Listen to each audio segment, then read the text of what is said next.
വള്ളിപ്പയർ കൊണ്ട് തോരൻ വയ്ക്കാം. പുഴുവൊന്നും ഇല്ലയെന്ന് ഉറപ്പ് വരുത്തിയതിന് ശേഷം വള്ളിപ്പയർ ചെറുതായിട്ട് മുറിച്ച് നന്നായിട്ട് കഴുകിയെടുക്കണം. അതിനുശേഷം ഒരു സവാള തോട് കളഞ്ഞ് വൃത്തിയാക്കി അതും കൂടി കഴുകിയെടുക്കാം.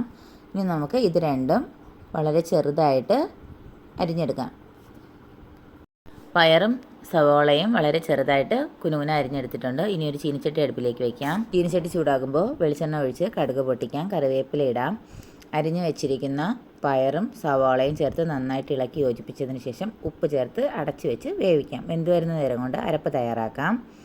തേങ്ങ, ഒരൽപ്പം മുളക് പൊടി, മഞ്ഞൾപ്പൊടി, ജീരകം, വെളുത്തുള്ളി, വേണമെങ്കിൽ ഒരു 2 കറിവേപ്പില അതും കൂടെ ഇട്ടൊന്ന് ചതച്ചെടുക്കാം. നമ്മുടെ പയർ വെന്ത് വന്നിട്ടുണ്ട്. ഇനി നമുക്ക് അരപ്പ് ചേർത്ത് നന്നായിട്ട് ഇളക്കി യോജിപ്പിച്ച് അതിൻ്റെ പച്ചമണമൊക്കെ മാറിയതിന് ശേഷം എടുക്കാം. ഞാനിവിടെ 2 സെക്കൻഡ് അടച്ചു വയ്ക്കും. അതിന് ശേഷമാണ് തുറന്ന് വെച്ച് നന്നായിട്ടൊന്ന് ഇളക്കി എടുക്കുന്നത്. അങ്ങനെ ഇന്നത്തെ ഉച്ചയൂണിന് വള്ളിപ്പയർ തോരനാണ്.